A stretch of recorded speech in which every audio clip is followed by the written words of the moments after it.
While we learn about the opposition on the pitch, Wiser learns how to heat my home.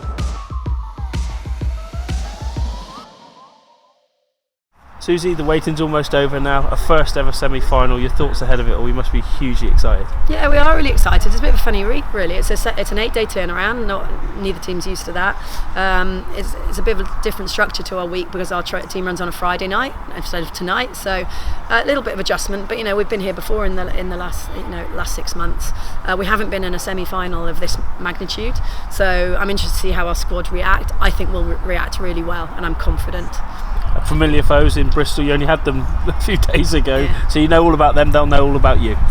Yeah, it's, they'll have learnt about, where they think we're vulnerable, and similarly we'll do the same. We also know where we, that we need to play our game and really go at them. If we don't do that, then they're a really, really good side, and yet we'll give them absolute respect. But the message this week has been, let's be us, let's enjoy what we're doing, let's really enjoy each other's company on and off the field, and put a really good performance on the field on Sunday. Susie, we've seen the growth of the league this season, and there's going to be a new finalist for a start. That's huge in terms of the development and how the Allianz is moving forward year by year. Yeah, it's massive. I mean, this season has been incredibly competitive. It went down to last weekend, the weekend before last, to determine who was in the top 4. There was 6 teams in it. Prior to that, there was others knocking on the door as well.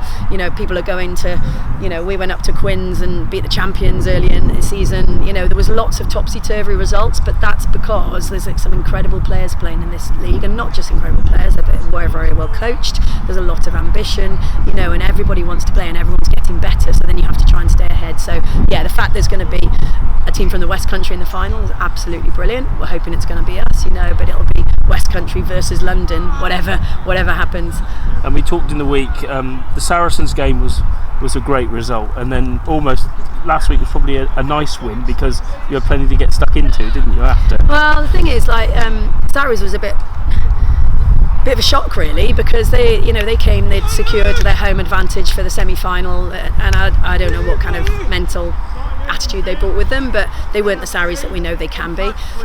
Obviously really pleased to get that result, but last week was absolutely critical for us because we were in a game, and we really knew we were in a game from 1 to 82 minutes. That's how long it took to win the game. Absolutely crucial that we got that win, we got the home advantage, but it was a war of attrition, and I expect absolutely more of the same come Sunday. And you've talked about the squad effort here, the amount of work that every player is putting in. It's not just your 23 that are taking it. It's a bit like the men in recent years when they've got to semi-finals, to finals.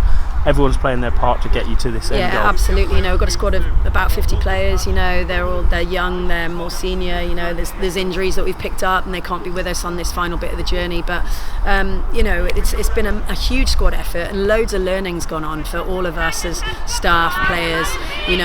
Loads of involvement from the male coaches and the other side of the Exeter Chiefs. So it's just brilliant. It's all gaining momentum. It continues to grow, and we're only in season 2, so I'm really excited where this club and the future is going to take us. Are you ahead of schedule, or are you where you want to be? I know how fiercely competitive you are, and the brief Tony's given you as well. Yeah, we're top 4, and we ended up coming second in the league. That's massive for us. Really, really pleased with that, but we're not happy with that. We want the rest now. So we have to make sure this is consistent. We have to make sure we can continue this and it not be a freak second in the league, top 4, etc., etc. We're here, as I said, to grow and make sure that people are attracted to us, but not just because we're successful, but because of the style of rugby we're playing, the sessions that we're providing for the players to be the very best that they can be. And if we get all those bits right, we're going to continue to grow.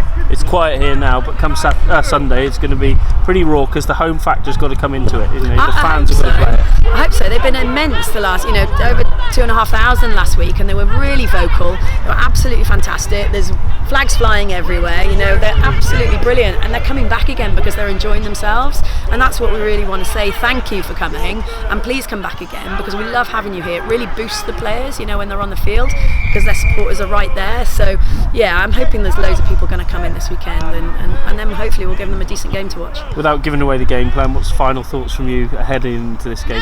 What are you going to say to your team? Win the breakdown.